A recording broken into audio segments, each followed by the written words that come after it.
ईमान नहीं, तो ईमान नहीं तो इसका मतलब है गुनहगार है। आपके अंदर ईमान क्या क्या नहीं है? आपके अंदर फिर यह भी ईमान नहीं कि यीशु मसीह ने मेरे गुनाहों के लिए कफारा दिया। आप तो बहुत नीचे गिर गए, फिर आप तो कजरों बहुत ज्यादा हो गए।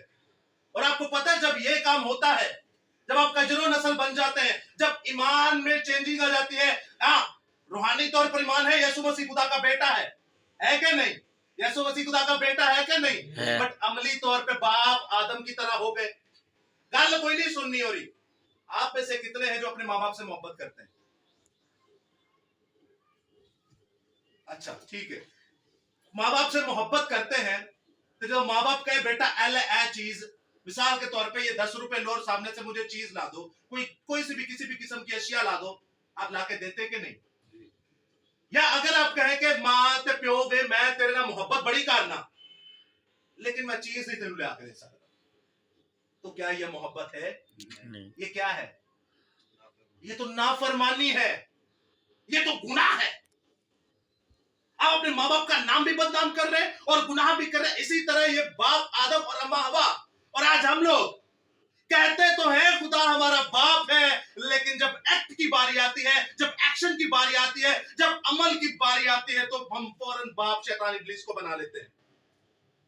भाई पैदा होने की तब बनाया सब कुछ होने, तब मनन की दे हो।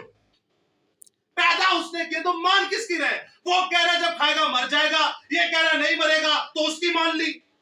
पता है क्यों मान ली? तो सुनिएगा आगे क्या लिखा हुआ है, ताकि तुम खुदा की मानित, किसकी मानित? खुदा की मानित जो ऑलरेडी थे। औसाफ की जगह एट्रीब्यूट जब आप देखें, यानी खूबियां और भी बहुत सारी ऐसी चीजें, एट्रीब्यूट्स जिसे कहते हैं, तो खुदा की मानित तो ऑलरेडी थे। एट्रीब्यूट्स औसाफ का मतलब है खूबियां, कमालात, जोहर, लियाकतें, सलाहियतें। भाई खुदा सोंग रहे थे, आदम भी सोंग सकता है कि नहीं? तू भी सोंग सकते हो कि नहीं? टोरता है तो तू भी टोर सकते हो कि नहीं? मोहब्बत है खुदा में तो आदम में रखी थी कि नहीं? ਤੁਹਾਡੇ ਵਿੱਚ है कि नहीं? साडे ਵਿੱਚ है कि नहीं? सब कुछ है। सारे एहसास खुदा ने अपने दिए, शक्ल और सूरत और छवि पर बनाया कि नहीं? बेशक ये औसाफी बात हो रही है, लेकिन अजीजों ये मोहब्बत थी उसकी। ये क्या थी? ये मोहब्बत थी उसकी, जो उसने हमें ऐसा औसाफी अमल दिया और हमारे अंदर अपने औसाफ रखे। ऑलरेडी ये क्या थे? खुदा की शक्ल और सूरत पर थे, खुदा की मानित थे, लेकिन फिर भी खा के नहीं पाने चाहिए जरा खुदा की मानित। लालच क्या आया? लालच। और याद रखिएगा जब आपका ईमान गिरता है, जब आप कजरो होते हैं, जब आप टेढ़ी नस्ल बनते हैं, तो उसका होता क्या है? मैं आपको 4 चीजें बताऊंगा, उससे होता क्या है। चले 5 लिख लीजिएगा, याद रखिएगा 5। सबसे पहले क्या हुआ? 10वीं आयत में जब इन्होंने अपना ईमान गिरा दिया, ईमान के साथ करप्शन कर दी ना, ईमान के साथ क्रूक कर दिया, ईमान के साथ मिलावट कर दी, ईमान के साथ खराबी कर दी। एक कह रहे खाएंगा तो नहीं मरेगा, दूसरा कह रहे खाएंगा तो, एक कह रहे खाएंगा तो मर जाएगा, दूसरा कह रहे खाएंगा तो नहीं मरेगा। तो दोनों बातों को मिक्स कर दिया। हाँ, मैं खुदा ते ईमान भी रखना, पर मैं गाले शैतान दी मानना। हाँ, ये याद आया ना? बैफोमेंट याद आया ना? मैं ईमान रखना खुदा ते और गल मानना कि दी? शैतान दी। तो आप और मैं भी तो यही करते हैं। हम ईमान तो रखते हैं खुदा पर, लेकिन बात मानते शैतान की। तो तुहाडे मेरे लिए खुदा पता की कहंदा जे? या ते सर्द होइयो ते या की होइयो? गरम होइयो। आ नीम गरम ना रहा जे, नीम गरम ना रहा जे। याद रखिए खुदा की शरीयत क्या है। खुदा ने इतनी बड़ी शरीयत दी, इसको समझिएगा। खुदा आपको शरीयत दे रहा है कि भाई गुनाहगार ही होया, की होया? गुनाहगार होया, मिक्स ना हुई।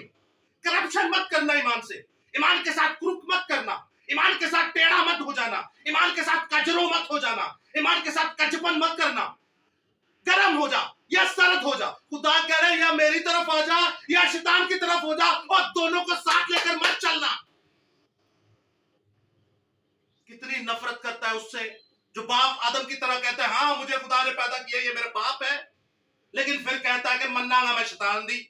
आपको खुदा बाप ने ये इख्तियार दिया कि जाके बदरूहों को निकालो। आपको खुदा बाप ने ये इख्तियार दिया कि जाके मुर्दों को जिंदा करो। आपको खुदा बाप ने ये इख्तियार दिया कि जाके टुंडों को सीधा करो। आपको खुदा बाप ने ये इख्तियार दिया कि अपाहजों को जाकर ऐसा शिफा दो कि हिरणों की माने चौंकड़ियां पड़े।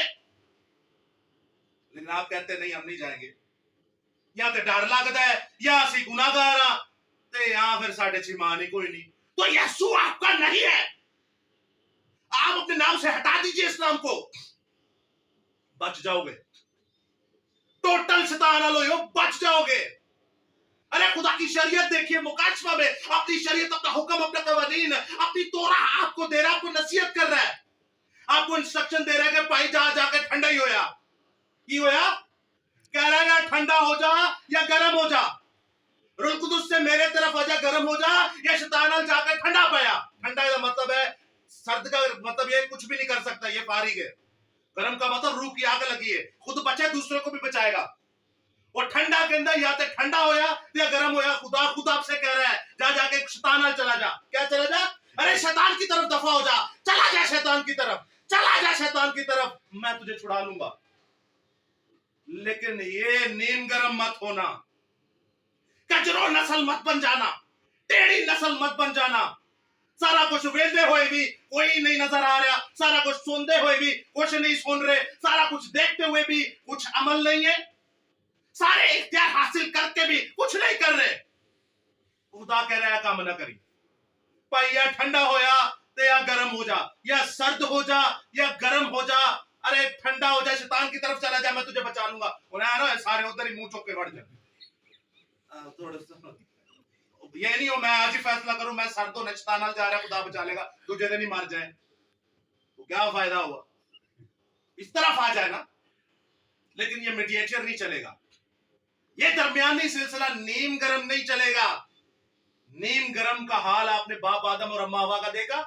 ईमान खुदा पर रखते हैं बट पुख्ता ईमान है ही नहीं, ईमान में करप्शन कर दी, टेढ़ी नस्ल बन गए। तो होता क्या है फिर, जब टेढ़ी नस्ल बनोगे, जब नीम गरम होंगे, जब यसु यसु भी करोगे, जब खुदा खुदा भी करोगे, शैतान की बातें मानोगे, खुदा का कहा हुआ इस्तेमाल काम नहीं करोगे, इख्तियार नहीं करोगे, तो सबसे पहले खुदा करता है नंगा। क्या करता है? नंगा। बाप आदम को क्या कर दिया? नंगा। दूसरा वो डर गया खुदा से, फिर आप डरेंगे तो फिर छुपते फिरोगे। क्या करोगे?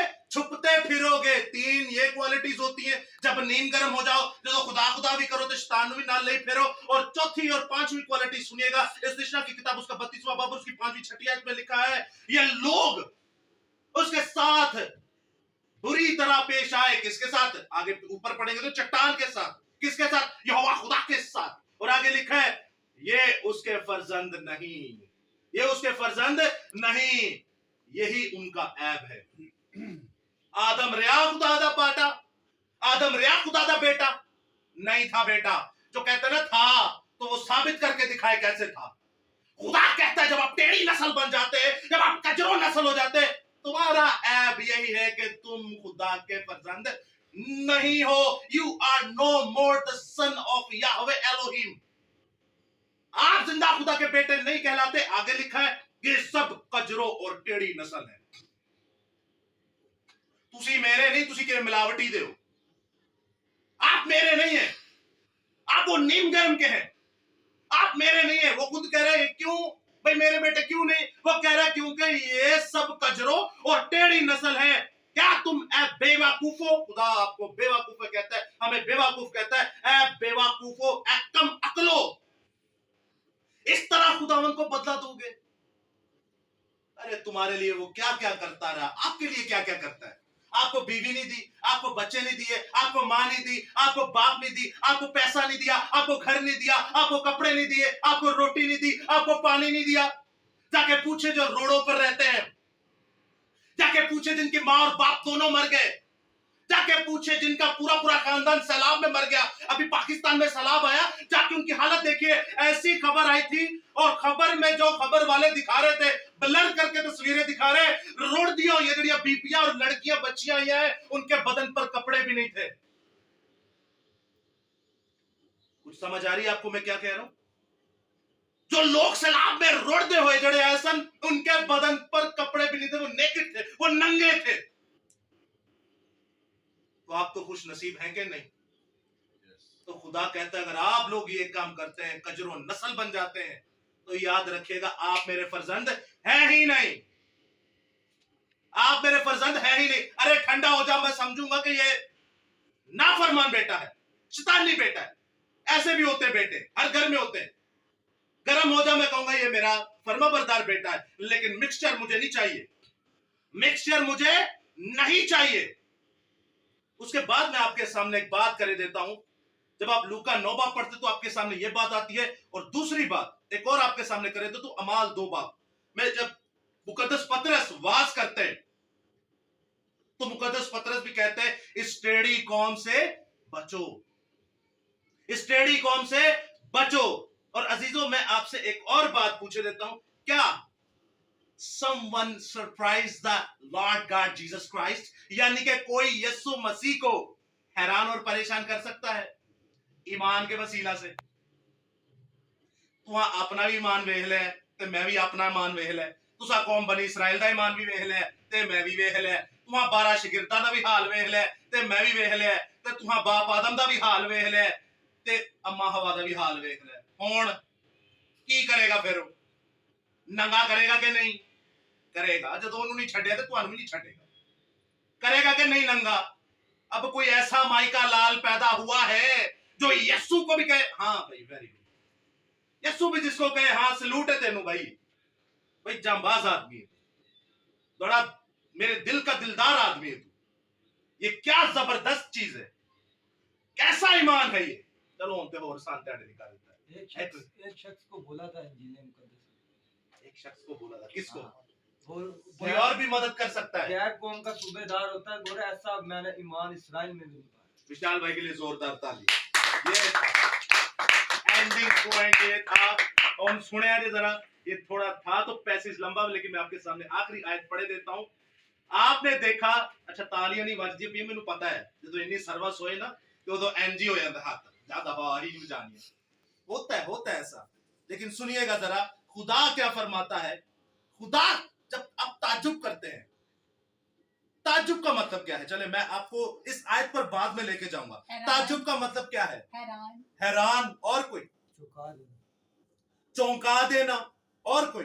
यानी कि जिस बात से हमें उम्मीद ना हो वो हो जाए, जिस बात से उम्मीद ना हो जाए। अच्छा, कोई एक्सप्रेशन करके वहा सकता है? कैसे होता है चौंका देना? क्या होता है ताज्जुब? कैसे होता है? अजय और मैं तेरे सामने इन्ने एक्शन ला के भाई, क्या होता है, कैसे होता है? आदमी है वो नहीं मिला, उसको आप सोच भी नहीं सकते, एकदम अचानक हो जाए तो क्या होता है? एक्सप्रेशन क्या होते हैं आपके? विक्की भाई सही कर रहे हैं। कैसे विक्की भाई, एक बार फिर से देखिएगा।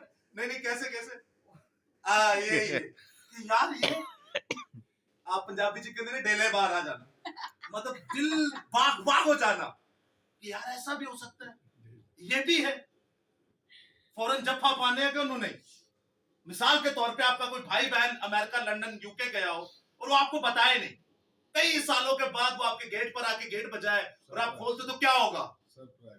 शॉक्ड हो जाएंगे आप, ताज्जुब करेंगे, हैरानजदा हो जाएंगे आप, हैरानी से। और पंजाबी हमारी हिंदी जुबान में हमारे जो इंडियन बहन भाई में अचंबे में आ जाएंगे। क्या आप आ जाएंगे? अचंबे में आ जाएंगे आप, हैरानजदा हो जाएंगे कि यार ये इस कंडीशन को मैं आपके सामने और ज्यादा सिमिलराइज करने की कोशिश करता हूं। आप सुनिएगा गौर से। आखिरी बात है, ये ताज्जुब कैसे होता है, ये क्या होता है? तुम्हारे सामने मिसाल के तौर पे इथों कोई सूरज, कोई चन्न टुट के थले आइए, हैरान होवोगे कि नहीं? कोई बम भी बज जाए तो हैरान होवोगे नहीं? की एक्सप्रेशन होंगे? या तो भागना दौड़ना शुरू कर देंगे। कोई खुशी का मौका हो तो क्या होता है? बड़े बड़े खूबसूरत लम्हे होते हैं, इंसान अपने जिस्मों पे कंट्रोल नहीं कर पाता, ऐसा ताज्जुब करता है, ऐसा वो एक्साइटेड हो जाता है। मैं आपके सामने एक और आयत पढ़े देता हूं कि कैसा एक्साइटमेंट का ये मयार क्या होता है, आप खुद ही समझ जाएंगे। मत्ती रसूल की इंजील उसका 8वां बाब और उसकी 23वीं आयत में आप देखते हैं कि जब तूफान थम जाता है, आप सभी जानते हैं कश्ती की हम लोगों ने बाखूबी देखी। इसमें खुदावंद यीशु मसीह बेएतकाद भी कहते हैं लोगों को, लेकिन हम आपकी उस पॉइंट के ऊपर नजर लेकर जाते हैं जो आखिरी आयत में 38वीं आयत में लिखा हुआ है। 37वीं आयत में गौर से सुनिएगा, सॉरी 27वीं आयत में लिखा है, और लोग ताज्जुब करके कहने लगे कि किस तरह का आदमी है कि हवा और पानी भी इसका हुक्म मानते हैं। अब आप देखें तूफान आ रहा है, कोई बंदा किश्ती देख लो के थम जाओ पानी, वो हवा थम जाओ, तो लोग हैरान हो गए, कहते होंगे ये तो हमें मार रहा था पानी और हवा, ऐ बंदा खलो के कह रहा है रुक जा, थम जा, और थम गया। और बाइबल में लिखा है ये ताज्जुब करने लगे। क्या करने लगे? ताज्जुब। किंज विकी भाई कैसे? ये क्या बात है ये? और सुनिएगा, ऐसे ही यीशु मसीह ने किया। मत्ती 8 बाब में जब आप देखते हैं तो एक रोमी सूबेदार था, उसके किसको? खादिम को फालिज से खुदा यीशु मसीहा ने शिफा दी। वो फालिज से मरे जा रहा था। आप सुन सकते हैं, देख सकते हैं, पढ़ सकते हैं इस कलामे खुदा को, पूरे पैसेज को, मत्ती की इंजील उसके 8वें बाब को और उसकी 5वीं आयत से ऑनवर्ड पूरा पैसेज जब आप पढ़ते हैं 13वीं आयत तक, तो एक रोमी सिपाही, उसका सूबेदार, रोमी सूबेदार, फौज का सूबेदार, और उसका सिपाही फालिज से मर रहा होता है। तो कहता है खुदावंद मेरे खादिम को जरा शिफा तो दे। उसने कहा चल मैं तेरे साथ चलता हूं, चल मैं तेरे साथ चलता हूं। तो कहता है नहीं, मैं गुनहगार हूं, मैं भी किसी के ताबे हूं, मेरा छत ये गवारा नहीं करता कि तू मेरे यहां आए। तू यहीं से कहते तो वो वहां शिफा पाएगा। ये कितनी बड़ी बात है। वो कहता है बाप, ऐ खुदावंद, ऐ खुदा, मैं चाहता हूं तू मेरे यहां ना आए, लेकिन तू यहां से कह दे तो वहां शिफा पाएगा। तो यीशु मसीह एक्साइटेड हो गए, यीशु मसीह हैरान हो गए, यीशु मसीह अचंभे में आ गए, यीशु मसीह हैरान ज़दा हो गए, यीशु मसीह ने ताज्जुब किया। बाइबल में लिखा है, यीशु मसीह कहता है मैं तुमसे सच कहता हूं, मैं ताज्जुब करके कहता हूं कि ऐसा ईमान मैंने इस्राएल में भी नहीं देखा। हालेलुया! हालेलुया। इस ईमान के लिए एक बार जोरदार ताली।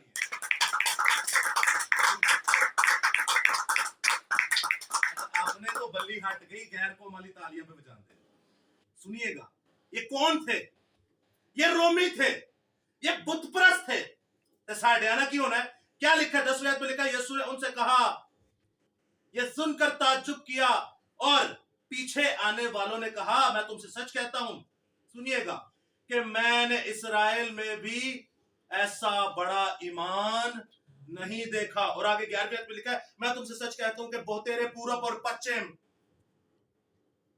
बहुतेरे हिंदुस्तान से, बहुतेरे पाकिस्तान से, बहुतेरे इंग्लैंड से, और बहुतेरे ईरान से, बहुतेरे शाम से, बहुतेरे सीरिया से, बहुतेरे अजीब अजीब मुल्कों से आएंगे। वो चाहे बुतप्रस्त हो, वो चाहे दीन इस्लाम के बहन भाई हो, वो चाहे बुद्धिज्म हो, वो चाहे सिखिज्म से हो, वो चाहे दहरिये हो, वो चाहे एथियस्ट हो, वो चाहे खुदा को ना मानते हो, वो चाहे शैतान को अपना बाप मानते हो, लेकिन गैर कौमों के लोग भी मेरे पास आएंगे। पूरब से आएंगे, पश्चिम से आएंगे। कैसे आएंगे? जैसे 3 मजूसी पूरब से आए, मशरिक से आए, और जिंदा खुदा का बेटा जब पैदा हुआ उसे वो सिजदा करते। तो खुदा कहते हैं देखो अब भी जब मैं यहाँ पर नहीं रहूंगा, तुम्हारे वसीला से लोग गैर कौमों से आएंगे, गैर कौमों से आएंगे, अपने मबूद को छोड़ के यीशु के कदमों में आकर उसे निजात दहिंदा मानेंगे। हालेलुया!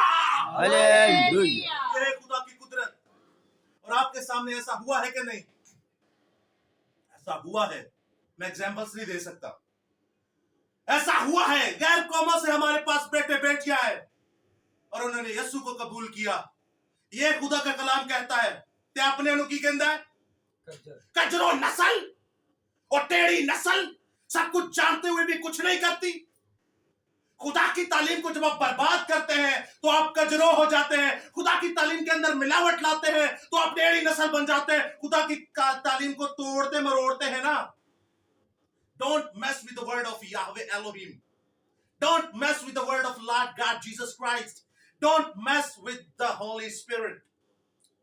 खुदा के कलाम को कभी तोड़िए मरोड़िएगा नहीं। खुदा के कलाम को कभी करप्ट मत कीजिएगा। खुदा के कलाम जैसा लिखा है उसे वैसे पेश करिएगा, वरना आप टेढ़ी नस्ल और कजरो नस्ल आप हो जाएंगे क्या? नीम गरम। तो खुदा कहता है क्या ही तूने इतना बड़ा जलाल देखा मेरा? तूने मेरी रूल कुदस को देखा, तूने आसमानी चीजें देखी, तूने आसमान को खुला हुआ देखा, तूने इस कलाम पर ईमान लाया और अब तू पीछे मुड़ गया तो तेरी मुआफी भी नहीं है और तू कभी वापस भी नहीं आ सकता। हल उत्ते हाथ रख पीछे नहीं हो। जब हल पे हाथ रख लिया ना तो फिर पीछे मुड़ के मत देखियो। जिंदा खुदा आपको मारेगा, पहले तो नंगा करेगा। नंगे करने का मतलब क्या है? ਤੁਹਾਡੇ ਵਿੱਚੋਂ ਕਿਸੇ ਨੂੰ ਨੰਗਾ ਕਰ ਦਿੱਤਾ ਜਾਏ ਤੇ ਕੀ ਹੈ? ਉਹ ਰਹਿੰਦੀ ਹੈ इज्जत? वो रहती है कि नहीं इज्जत? गैर कौमों से जिंदा खुदा क्या फरमाता है कि वो आएंगे और क्या करेंगे?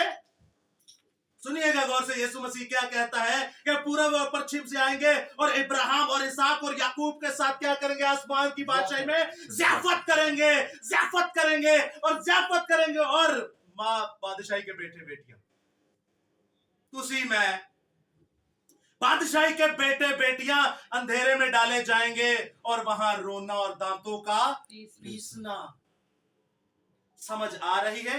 मसीह बनना बड़ा आसान है, मसीह बन के मसीहत को निभाना बहुत मुश्किल है अगर आपके साथ मसीह नहीं है। अगर आपके साथ मसीह है तो आपको कोई टेंशन ही नहीं है। भाई ये मेरी बीवी है, मार दोगे ना, जाओ मार दो। रेप करोगे, जाओ रेप करो। क्या करोगे, ये मेरा भाई है, इसको कत्ल करोगे तो कर दो ना। अयूब साबिर क्यों नहीं जानते आप? अरे पूरा खानदान मर गया, लेकिन उसने कहा कि मैं नंगा जमीन पर आया था और नंगा जाऊंगा। मैं अच्छाई देखूं तो क्या बुराई ना देखूं, मैं सर्दी देखूं तो क्या गर्मी ना देखूं। कैसा ईमान था उसका? है कोई स्टैंडर्ड ऐसा ईमान का? है कोई ऐसा जो अय्यूब साबिर जैसा ईमान रखता हो? बाप पतरस को देखते हैं, बाप पतरस कैफा को, ऐ खुदा मैं तेरे साथ मर भी जाऊंगा, लेकिन यीशु कहता है तू मुर्ग के बांग देने से पहले मेरा 3 बार इनकार करेगा। यह है हमारा ईमान, यह है हमारी टेढ़ी नस्ल। साथ रहते हुए भी क्या मर ना जावा के लिए। दोस्तों, जान चली जाए लेकिन ईमान ना जाने पाए। जान चली जाए लेकिन ईमान ना जाए। मरते हैं तो मरे, लेकिन अजीजों याद रखिएगा, कभी भी जिंदा खुदा को मत डिस्परेट कीजिएगा, कभी भी जिंदा खुदा को रंजीदा मत कीजिएगा। हमारे कई बहन भाई ऐसे हैं जो लव के चक्कर में, जो पैसे के चक्कर में अपने यीशु से इनकार कर बैठते हैं। तो होता क्या है उनके साथ, आप और मैं सभी जानते हैं। ऐसी टेढ़ी नस्ल है खुदावंद यीशु अल मसीहा के लोग, ऐसे टेढ़े लोग। आप जानते हैं यीशु मसीह जब जिंदा हुए तो अलग अलग लोगों को नजर आए। 10 दिन उन्होंने आसमान के जलाल की क्या की, मुनादी की। अलग अलग लोगों को, अपने शागिर्दों को नजर आए। और जब आप आगे सहीफों को पढ़ते हैं, नए अहदनामा में खतों को पढ़ते हैं, तो बाइबल में लिखा है वो 500 से ज्यादा दोस्तों को, 500 से ज्यादा शागिर्दों को क्या आया, नजर आया, यानी उनसे बातचीत की। तो उन्होंने ईमान देखो किन्ने ने उत्ते जा रहे थे, किन्ने हम थल्ले। यीशु मसीह जब ऊपर जा रहे थे तो नीचे कितने थे? काफी नहीं, तादाद लिखी हुई नहीं, 11 भी नहीं, 12वां कितने सी? और कोई? जब आसमान पर जा रहे थे 40वें दिन, 40 दिन जब उन्होंने मुनादी की और 40वें दिन जब आसमान पर जा रहे थे तो नीचे कितने थे? 120। पढ़ा नहीं आपने अमाल में? अब आप अमाल पहला बाप नहीं पढ़ा कभी? आज ਤੁਹਾਡਾ ईमान कीजे ऐ साडा ईमान, इन्ना कुछ ईमान। हाँ असी खुदा दे बेटे आ, हाँ यीशु मसीह साडे लिए मर गया। उन्हें कहना पढ़ो, पढ़नी नहीं, हाँ की पढ़नी नहीं, क्यों? अब जब क्यों पूछूंगा ना तो बड़े बड़े ऐसे ऐसे बहाने लगाएंगे जैसे पता नहीं सामने वाला को पागल है, या सामने वाला को कान में रोटी को चोची कहता है, या कान चोरेने वाला लेता है। अरे तुम हमें कन्विंस नहीं कर सकोगे, आसमानी बाप को क्या कन्विंस करोगे? सारे काम हम देने थे, सारे काम करने ने। यहीं से अंदाजा लगा लीजिए, है वो कजरो नस्ल के नहीं, है वो टेढ़ी नस्ल के नहीं। ते टेढ़िया दा हाल की होया ये भी पता जे कि नहीं। पहला ते करेगा त्यानू नंगा, फिर तो एक बड़ी मिसाल है, मारेगा 10 ते गिनेगा 1। इत्थे ते कोई हाल ही नहीं इंज दा, भावें 1000 भी मार के गिनो ने फड़ के पाई देना, लै मरदा ही रह। आगना की कर, मारते ही रहे। जिंदा खुदा अपने लोगों को नजर आया और 500 से ज्यादा भाइयों को मिला। 500 से ज्यादा भाइयों को देखा, भाई ये देख, ये तेरे लिए मैंने अपने हाथों में अपनी रिस्ट के अंदर कील खुदवाए हैं, मैंने तेरे लिए कांटों का ताज पहना है, ये मेरी पसली, चल देख ले, देख ले। तो वो ईमान भी ले आए, लेकिन ईमान में इतनी करप्शन थी कि बाद में गए ही नहीं। तो किन्ने गए? सिर्फ 120 लोग। 500 से ज्यादा तो रोटी खान ले किन्ने? लाखा करोड़ा। तो इसी तो याद रखिएगा, इसी तरह हमारे लोग हैं, इसी तरह हमारे लोग हैं कि वो जिंदा खुदा को देखते तो हैं, ईमान भी ले आते हैं, लेकिन 10 मिनट बाद उन्होंने ईमान ऐसा रफू चक्कर होता है कि उनको खुद भी नहीं पता। इतनी टेढ़ी नस्ल थी कि 3 बार इनकार किया, और जब 3 बार इनकार किया तो 40 दिन यीशु नजर आया कि नहीं? तो फिर जो वेंदे ने तो पतरस की करता होंगे। जब यीशु मसीह नजर आते हैं, यूहन्ना की इंजील में पढ़ते हैं तो वो क्या करता है, पानी के अंदर जंप लगा के मछलियां पकड़ रहा था। यीशु मसीह कहते हैं चल भाई ठीक है, आओ रोटी शोटी पक्की, आखिरी बात आपसे करने की। ईमान को देखेगा कैफा जो जान दे सकता है, 3 बार ऑलरेडी इनकार कर चुका है, यह है ईमान। अब वो कहता है ठीक है जी, खाओ पियो ऐश करो, होन दसो जी। पतरस क्या तू मेरी भेड़ें चराएगा? तो वो क्या कहता है, क्या कहता है? तू तो जानता ही है। नहीं नहीं नहीं, ये पहली बार उसने कहा। क्या कहता है? हाँ मैं चराऊंगा। लेकिन इससे भी पहले अजीजों एक जुमला और कहता है, पतरस क्या तू इन सबसे ज्यादा मुझे मोहब्बत करता है? तो पतरस क्या कहता है? हाँ उस्ताद मैं करता हूं। पतरस क्या कहता है? हाँ मैं करता हूं। तो फिर खुदा कहता है कि चल ठीक है, क्या तू मेरी भेड़ें चराएगा? वो कहता है हाँ चराऊंगा। फिर कहता है क्या तू मेरी भेड़ें चराएगा? कहता है हाँ चराऊंगा। फिर कहता है क्या तू मेरी भेड़ें चराएगा? तो तीजिया रोन लाग पैंदा है। क्यों रोने लग जाता है? उसको अपना किया याद आ जाता है कि मैं तो पहला भी बड़े वादे कीते सन, ते तीजी बार ही मैं इनकार कर बैठा। अब फिर ये तीसरी बार मुझसे पूछ रहा है।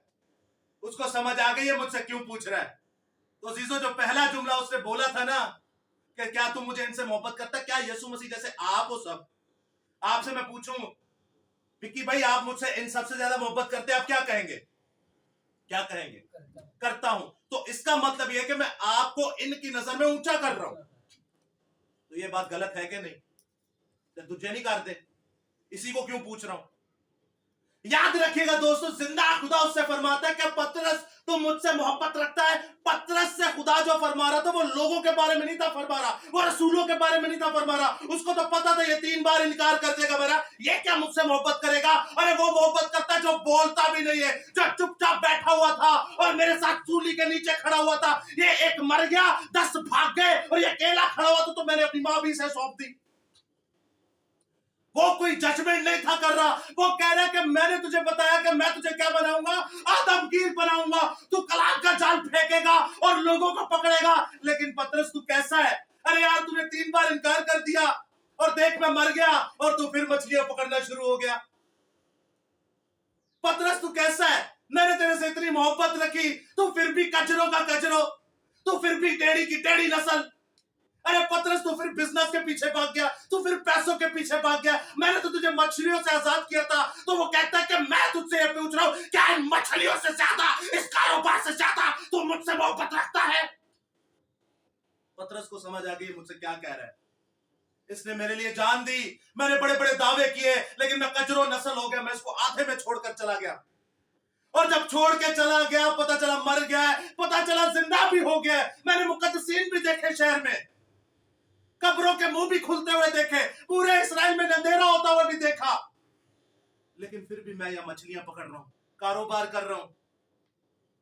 कितने हैं जो कई कई घंटे कारोबार करते हैं और कितने हैं जो उन घंटों से ज्यादा इसको टाइम देते हैं।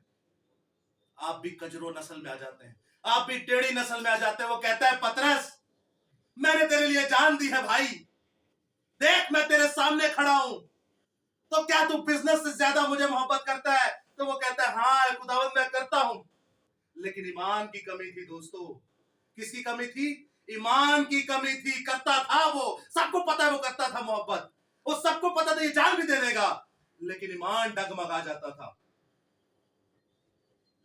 ईमान की जब कमी आ जाती है तो हम कजरो और टेढ़ी नस्ल हो जाते हैं। ईमान की कमी जब आ गई तो पतरस जैसा सुरमा भी डगमगा गया। आप में और मुझ में जब ईमान की कमी आएगी, आप में और मुझ में जब मिलावट आएगी, आप और मैं जब कचरो नस्ल बनेंगे, आप और मैं जब टेढ़ी नस्ल बनेंगे, तो हमें भी खुदा के रूह का दुगना मसा चाहिए, हमें भी खुदा के रूह की तजल्ली चाहिए, हमें भी खुदा के रूह की जरूरत है। तो पतरस से वो कहता है पतरस देख तू इन मछलियों से, इस कारोबार से मुझे ज्यादा मोहब्बत करता है। वो कहता है खुदा मैं करता हूं। वो कहता है ठीक है तो मेरी भेड़ें चरा। वो कहता है खुदा चराऊंगा। क्या तू चराएगा? वो कहता है खुदा चराऊंगा। वो तीसरी बार पूछता है ए पतरस क्या तू मेरी भेड़ें चराएगा? वो कहता है खुदा तू जानता है। वो कहता है मैं जानता हूं। तो मैं ये जानता हूं जब अपना रूह तुझे दूंगा, जब तेरे साथ आऊंगा, जब तू मुझे बिना आंखों के देखेगा, बिना आंखों के सोचेगा, तो तू आदमगीर बनेगा। Hallelujah hallelujah. यह है जिंदा खुदा की कुदरत और जिंदा खुदा का मसा। अजीजों आप आप नो मोर कजरो नस्ल रहेंगे, आप नहीं रहेंगे टेढ़ी नस्ल। जब आप पुख्ता ईमान रखेंगे, जब आप कहेंगे कि मेरे लिए किसी ने जान दी है, तो इस बदरू की क्या औकात है। मैं आपके सामने आखिरी गवाही पेश कर दूं।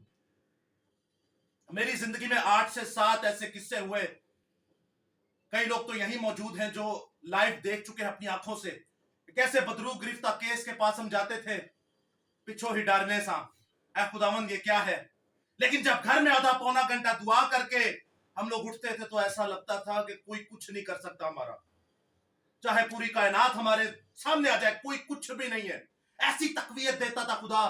दुआ तकवीयत देती है, दुआ तकवीयत देती है। आधे पौने घंटे की दुआ, आधे घंटे से ज्यादा कम नहीं थी होती, पौने घंटे तक जाती थी। तो कैसी तकवीयत देती है खुदा, हमारा ईमान मजबूत कर। क्या कहते हैं शागिर्द अपने उस्ताद को, क्या खुदावन हमारा ईमान मजबूत कर। ईमान 4 चीजों से मजबूत होता है, रसूलों से तालीम पाना, रोटी तोड़ना, दुआ में मशगूल रहना, ते चौथा तुसी दसोगे।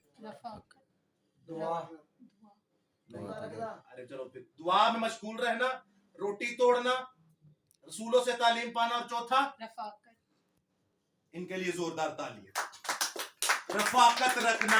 ऐ जो तुसी करन दे ने ते आकर मिल के बैठे हो, ये रफाकत रखना, ये गैदरिंग रखना। ये गैदरिंग रखेंगे, ये रफाकत रखेंगे, तो फिर आप कभी नहीं कहेंगे यसू मेरा ईमान बढ़ा, फिर यसू आप ही तुम्हारा ईमान बढ़ाता रहेगा। लेकिन शैतान के लोगों के पास जाएंगे, शैतानी पासबानों के पास जाएंगे, तो फिर ते तुसी नीम गरम होयोगे। अपने ईमान को बढ़ाइए। गवाही मैं आपके सामने पेश कर दूं कि हम लोग जब जाते थे पौने घंटे के बाद, तो हमारे सामने कुछ नहीं था होता। हमें खुदा दुआ में दिखा देता था कि आगे क्या होगा, और जब जाते थे तो सब रिलैक्स, एकदम ऐसे कि जैसे कुछ हुआ नहीं। यह है ईमान की बढ़ोतरी, यह है ईमान की बात। ऐसा ईमान अपने अंदर कर लीजिए, तो आप खुदा के बेटे बेटियां, नहीं तो मुसीबतें तो आपके फिर दरवाजे पर खड़ी हुई हैं। और जब यीशु के पे ऊपर ईमान रखेंगे, मुसीबतें तब भी होंगी, लेकिन फायदा ये होगा तब उन मुसीबतों में यीशु आपके साथ होगा। ते जेड़ी मुसीबत दा यीशु साथ होए, ओ मुसीबत दा मजा ही कुछ और हुंदा है। जेड़ी मुसीबत च यीशु साथ होए, उस मुसीबत च जलाल ही कुछ और हुंदा है। जिस मुसीबत दे विच यीशु नाल होए, उस मुसीबत दा मजा ही कुछ और हुंदा है।